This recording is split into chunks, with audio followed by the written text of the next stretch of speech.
السلام علیکم۔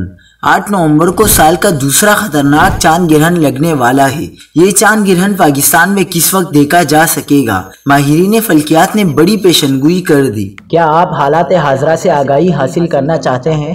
خبر کے پیچھے چھپے اصل حقائق جاننا چاہتے ہیں تو ابھی سبسکرائب کیجئے دل پاکستان کو اور ساتھ ہی گھنٹی کے نشان پر کلک کر دیں۔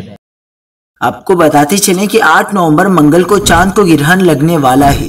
شمالی اور مشرقی یورپ، ایشیا، شمالی امریکہ، جنوبی امریکہ کے بیشتر حصوں اور انٹارکٹیکا میں چاند گرہن کا نظارہ کیا جا سکے گا۔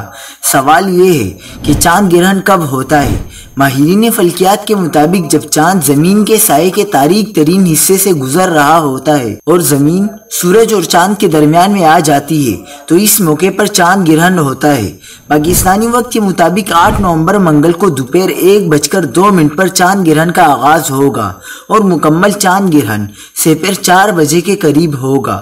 اس وقت پاکستان میں چاند طلوع بھی نہیں ہوا ہوگا، جس کی وجہ سے یہ چاند گرہن مکمل طور پر پاکستان میں نظر نہیں آئے گا۔ البتہ شام کے وقت جب پاکستان میں مشرقی جانب سے چاند طلوع ہوگا تو وہ گرہن کی حالت میں ہوگا۔ منگل کی شام 5:49 پر ملک کے مختلف حصوں میں جزوی چاند گرہن کو دیکھنا ممکن ہوگا۔ کہیں چند منٹ تو کہیں زیادہ دیر تک جزوی چاند گرہن کا مشاہدہ کیا جا سکے گا۔